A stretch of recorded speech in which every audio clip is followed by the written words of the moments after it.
Hey guys, CryptoDad here, and today I'm going to talk about various cryptocurrency wallets, give you a brief overview so you can choose which crypto wallet is best for you. So let's get started.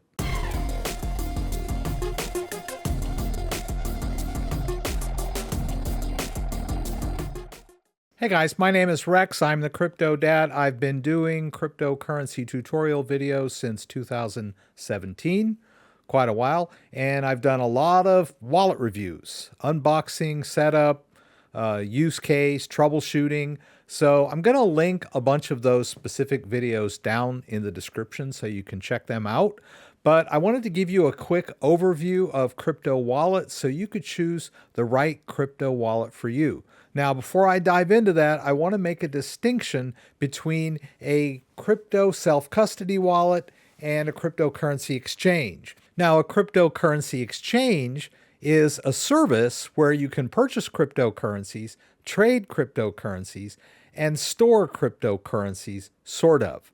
Because when you store your cryptocurrencies on an exchange, they are the ones that control the cryptocurrency. They hold the private keys. They are storing it on your behalf. And that's all well and good until the cryptocurrency exchange or service goes down or goes bankrupt, like the FTX collapse or Celsius. So I'm talking about cryptocurrency self-custody wallets in this video, and I want you to realize that they're a different class from the cryptocurrency exchanges that you've heard about. Now, when I evaluate cryptocurrency wallets, I'm going to be using 4 factors. The first, of course, is security, which is paramount for a cryptocurrency wallet. The next is functionality. What can the wallet do? How powerful and flexible is it? And the next factor is ease of use. Now, you may wonder about this, but let's say you've got a wonderful, secure, and powerful wallet, but you can't figure out how to use it. So it's not going to do you much good. So ease of use has to come into your decision when you're thinking about which cryptocurrency wallet is right for you. The fourth factor is affordability. So another factor that you might think is less important than security and functionality, but if you can't afford the cryptocurrency wallet, it's not going to do you much good. So I'm going to use those 4 factors to evaluate the wallets. So let's get started and take a look at the different wallets. All right, so the first wallets that I'll talk about are the Ledger line of cryptocurrency hardware wallets. A cryptocurrency hardware wallet gives you the peak of security. Your private keys are held offline on the device, and Ledger is one of the top companies in this field. The Ledger Stacks is not available yet, so I can't talk much about that, but it is going to be a touch screen version of the traditional Ledger wallet. Now, the Ledger Nano X is currently their flagship product, and it comes in at $149. So it's a little bit expensive, maybe out of range for some of you, but it does have great security. It is a little bit difficult to use. You'll notice that the screen is very small, and you can't really tell from this picture, but there are buttons that you use to navigate the menus, and that can be a little bit tedious. Now, the Ledger Nano S is cheaper than the Ledger Nano X. It pretty much does everything the Ledger Nano X does, but it lacks the Bluetooth capability, and it has no battery. So it's not as mobile as the Ledger Nano X. The Ledger Nano X can be used with a desktop or a phone. So that's something to think about. All right, so here's my report card for the Ledger line. Security gets an A. So it is a very secure wallet. So it gets a solid A. As far as functionality goes, I'm going to give it a B+. I would give the device an A, of course, because it can be used with various third-party wallets, but most of you will be using it with Ledger Live, their sort of built-in software, and that software in conjunction with the device is good and flexible, but I'm only giving it a B+. That's just my opinion. Ease of use. It's going to get a C+ on ease of use because of the buttons and the small screen. And then affordability, the entire line is going to get a C because it is out of range for some people. All right, the next line of wallets I'll talk about are the Trezor wallets. The Trezor Model T is their flagship product, and I really love the interface on the Trezor Model T. It has a touchscreen, which is a joy to use. Now, the Trezor Model T is pretty pricey. Normally, it's $219. Looks like it's on sale right now, so it might be a good time to pick one up if you're interested in a wallet like this. Has pretty much the same functionality as the Ledger line. The wallet stores the private keys offline. They also have a Trezor Model One, which has buttons instead of a touchscreen. More akin to the Ledger Nano S Plus, but slightly cheaper. So here's my report card for the Trezor T.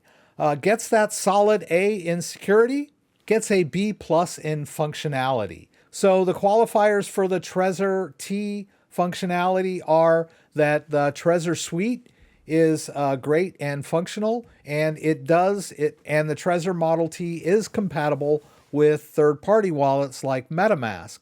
But unfortunately, not as many third-party wallets support the Trezor models as they do the Ledger.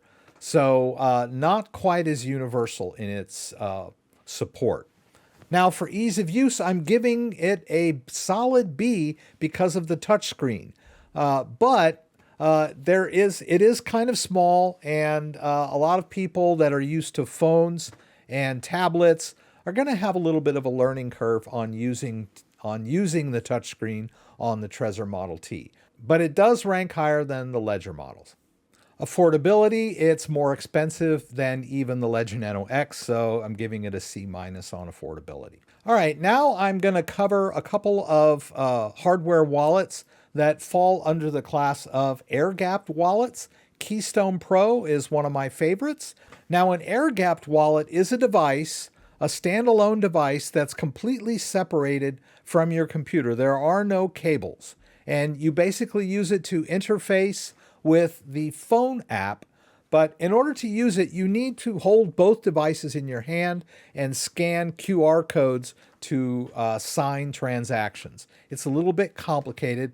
And there is another wallet similar, the ELECTRUM wallet, that is basically the same thing, right? It's a standalone device that you can hold in your hand that is completely separated from your computer or your phone, right? There are no cables, there's no Bluetooth. It's what we call air-gapped because you're sending and receiving QR codes to sign transactions, and they use cameras to make those scans. So I'll give both of these air-gapped wallets a single evaluation. For security, I give them an A+. This is one of the most secure ways to manage your private key. Offline, air-gapped, a very small attack surface. Now, as far as functionality, they do have apps that come with them that can manage various cryptocurrencies, but they're not really compatible with a lot of third-party wallets out there and a lot of DeFi services. So I'm going to have to give them a C+ on functionality. Now, as far as ease of use, I'm going with a C-. These wallets are very awkward and difficult to use. You have to learn how to use them. There's a little bit of a learning curve to sort of wrap your head around how this entire process works of scanning QR codes to sign transactions. And even after you get it down, it's still clunky and awkward to have to hold two different devices in your hands when you use this. In my opinion, it's kind of a deal breaker as far as my go-to wallet. So C- on that. Going to have to give them C on affordability, pretty much the same ranking as I give the Ledger and Trezor line. Now, before I introduce the next class of hardware wallets, I would like to point out a glaring defect in self-custody wallets in general, and that is the 24 or 12 word backup phrase. When you have a self-custody wallet, it's going to give you a backup phrase which you need to write down and store in a safe place in case something happens to the wallet itself, the hardware or the computer you're running it on or the phone you're using it on. That backup phrase can be used to restore all the cryptocurrency in the wallet if something gets lost, stolen, or damaged. The problem with this is that all the security relies on the end user to do this properly, write it down properly, store it properly, and not get tricked into revealing it. So that is a weakness with just about any cryptocurrency self-custody wallet. Lots of people are scammed and tricked into revealing their secret phrase in DM chats or in malware software that asks them to enter the phrase. So please don't ever give anyone your backup phrase in a phone call, a DM, a text, or a chat, or anything like that. Your backup phrase should be stored safely and securely. You're in charge of it, right? So don't get scammed or hacked. So the next line of wallets that I would like to cover are the Tangem line and the Ballet crypto line. Now, both of these wallets have unique solutions to the backup phrase vulnerability of self-custody wallets. Tangem does this by giving you 2 or 3 cards that hold the backups without you having to write them down. There's no chance of you screwing up the setup, writing down your setup phrase wrong, losing your setup phrase, or accidentally revealing it online. So the Tangem wallet is a unique solution to the problem of backup phrases. Now, a lot of people will complain. They'll say, what if I lose all 3 cards? And the truth is, if you lose all 3 cards, you lose your cryptocurrency. Just like if you have a gold ring or a diamond ring, something of value, and you lose it or misplace it, right? It's like a bearer bond. But it does avoid that problem with the backup phrase. Another great solution that avoids that whole backup phrase is the Ballet wallet. Ballet wallet looks like a credit card, has the public key on the front, and the private key is stored under a sticker. And there is an app that allows you to interface with this wallet. It's a great, simple, long-term solution to storing your crypto that avoids that whole backup phrase issue, because you never see the backup phrase, so you're not going to accidentally reveal it to someone online. But once again, this is like a bearer bond. If you lose this item, you lose your crypto. Just like you would lose a gold coin or a diamond ring. If you lose it, you lose it. All right? So that's something to think about if you're going to use this solution. However, my evaluation of this line of hardware wallets goes with a solid A for security, right? Because it is a hardware wallet. It is a cold wallet. Your private key is stored offline. Functionality is a B. They do come with apps that you can use to manage various cryptocurrencies, but there's not a lot of third-party support, and there are a lot of DEXs out there that don't support these wallets either. So we'll have to go with a B on the functionality. However, they're going to get an A+ on ease of use. Both of these wallets and other wallets similar to these are very easy to set up and use, practically idiot-proof. So ease of use gets that A+. Now affordability, there's a B, because they aren't that expensive. They come in cheaper than the other hardware wallet solutions. So a good solution if you're looking for an affordable wallet and an easy wallet, this might be the solution for you. Now we're going to move over to a different class of cryptocurrency wallets, and I'm going to classify these as desktop-based wallets. And I'm going to cover this class of wallet. However, you have to keep in mind that some of these wallets blur the lines. They have a desktop version and a mobile version, and some of them are also can be used in conjunction with hardware wallets. So, but a desktop-based wallet like ELECTRUM Bitcoin wallet is free to use and open source. You can download it and store your cryptocurrency quickly and easily. Unfortunately, as far as security goes, the private key for a desktop-based wallet like ELECTRUM is in fact stored on your computer, and that key is vulnerable to hacking and someone taking over your computer or hacking into your computer. So it's only as safe as your computer. But if you keep your computer in good working order, you've got malware protection and virus protection and firewall protection. It's a pretty good and secure solution. Now, there are other desktop-based wallets like Atomic Wallet that you can use on your computer, but Atomic Wallet kind of crosses the line because it also has a phone-based solution. And I'll talk about phone-based wallets in a bit as well. And then you also have the Exodus wallet that you can download and use for free. And also it has a mobile version. Now, Atomic Wallet and Exodus Wallet kind of cross the line between a wallet and an exchange. There is some exchange functionality built into both of these wallets, but they are self-custody wallets. And then no discussion of desktop wallets would be complete without mentioning the Coinbase wallet. Coinbase wallet is a wallet associated with the Coinbase exchange.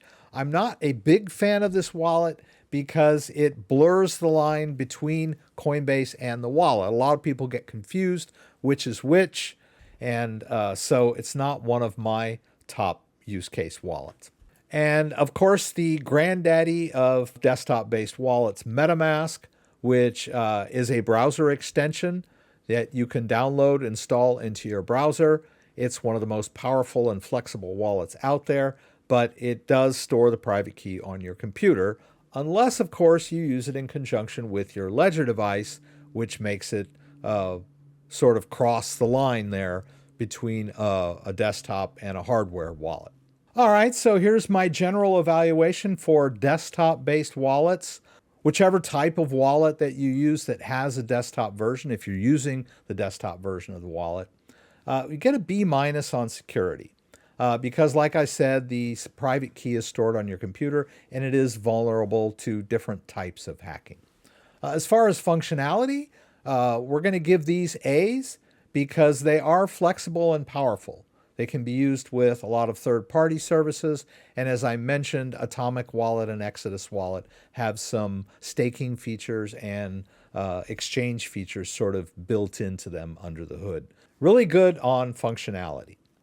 As far as ease of use, I'm giving them a B+. Pretty easy to use if you know how to use a computer. Now, as far as affordability, the desktop-based wallets get A+ because they are free to use. Can't beat that. Now, I'd like to give a separate evaluation for the MetaMask desktop-based wallet. It gets a B/A in security because, as I mentioned, it is a desktop-based wallet. It is vulnerable to hacking, but it can be used in conjunction with a Ledger device, and because of that, it gets an A for security. But the MetaMask wallet, as far as my opinion goes, gets an A+ for functionality. As I mentioned, it's one of the most powerful and flexible wallets out there. It can be used with various third-party wallets. It supports multiple accounts or wallets. It can be used in conjunction with hardware. It supports multiple networks. You can use the Ethereum network, POLYGON network, AVALANCHE network, BINANCE Smart Chain. It's also compatible with most of the DEXs out there. Uniswap, SushiSwap, PancakeSwap. So the MetaMask wallet, if you're looking for functionality, I consider the best wallet as far as functionality goes. Affordability, hey, you get an A+, free wallet, free to use. So the MetaMask wallet might be right for you. All right, now the last class of wallet I want to talk about are phone-based wallet. Trust Wallet, I believe, is best in class on a standalone phone-based wallet. Trust Wallet has a browser extension as well, but I want to focus on the phone use case for this wallet. It's only as safe as your phone. So if you lose your phone, if your phone gets stolen or your phone gets hacked, that could be a problem. However, it does have a backup phrase that when you first set it up, that you can write down and store in a safe place in case anything happens to your phone. And there are a lot of phone-based wallets out there. As I mentioned, Coinbase Wallet has a phone version. Exodus and Atomic both have phone-based versions.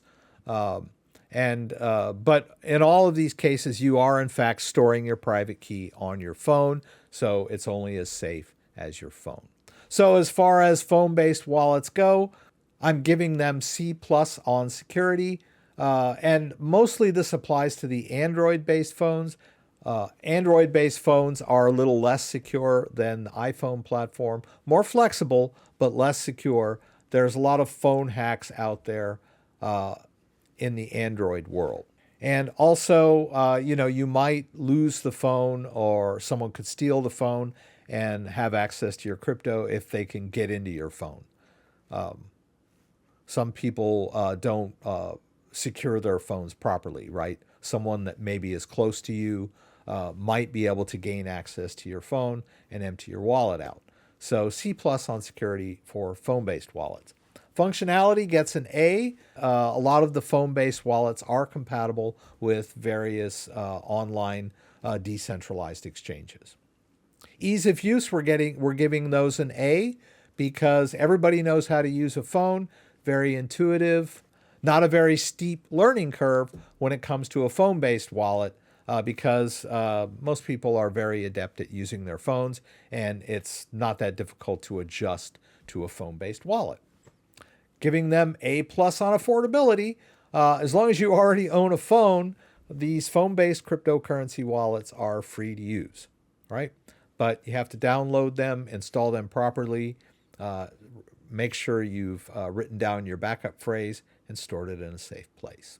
All right, so that's it. I hope this evaluation video was helpful for you. As I mentioned earlier, I'm going to put links down below in the description to a lot of my videos where I go into a more detailed evaluation and setup of these various wallets. So don't forget to check those out, and don't forget to like and subscribe to the channel if you haven't already done so. If you have any questions about anything I did, please throw them up in the comments, and I'll do my best to get them answered. Once again, thanks for joining me, and hope to see you again soon.